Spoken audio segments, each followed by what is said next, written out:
Sweden में कुरान को जलाए जाने के बाद एक मुसलमान अहमद अल्लूश ने कुछ ऐसा कर दिखाया है जिसकी आज पूरी दुनिया में चर्चा हो रही है। दरअसल कुरान जलाए जाने के बाद स्वीडन के अहमद अल्लूश ने वहां के कोर्ट में एक याचिका दायर की थी कि उसे भी यहूदियों और ईसाइयों की मुकद्दस किताब बाइबिल और तौरात को जलाने की इजाजत दी जाए। अहमद अल्लूश का कहना था कि जैसे स्वीडन में सरेआम सरकारी सिक्योरिटी के बीच कुरान को जलाया गया, वैसे ही वो भरी सिक्योरिटी और लोगों के बीच बाइबल और तौरात को जलाना चाहता है। इस खबर के आने के बाद इजराइल सहित दुनिया के तमाम यहूदी संगठनों ने बवाल कर दिया था और धमकी दी थी कि अगर हमारी धार्मिक पुस्तकों को जलाने की कोशिश की गई तो हम इसे बर्दाश्त नहीं करेंगे। इजराइल के राष्ट्रपति ने तो यहाँ तक कह दिया था कि तौरात हमारी सबसे मुकद्दस किताब है, इसकी हिफाजत हम पर फर्ज है और हम इसकी हिफाजत करके रहेंगे। स्वीडन की अदालत ने अहमद अल्लूश की याचिका के बाद उसे बाइबिल और तौरात को जलाने की इजाजत दे दी थी, क्योंकि स्वीडन में धार्मिक पुस्तकों को जलाना अभिव्यक्ति की आजादी माना जाता है, जिसके बाद दुनिया भर की नजरें स्वीडन के इस मुसलमान पर थी।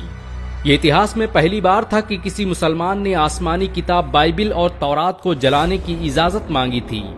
अहमद अल्लूश तयशुदा वक्त पर कल इजरायली दूतावास पहुंचे।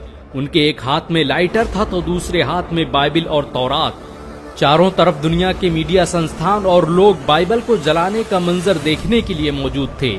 दुनिया भर की निगाहें अहमद अल्लूश के हाथ में मौजूद उस लाइटर पर टिकी थी। लेकिन लोग उस वक्त हैरान रह गए जब स्वीडन के इस 32 साला नौजवान ने लाइटर जमीन पर फेंक दिया और लोगों को मुखातिब होकर कहने लगा कि मैं बाइबल और तौरात को जलाने की सोच भी नहीं सकता। मैं तो बस कुरान जलाने के मामले पर यूरोप, अमेरिका सहित दुनिया के दोगलेपन को बेनकाब करना चाहता था।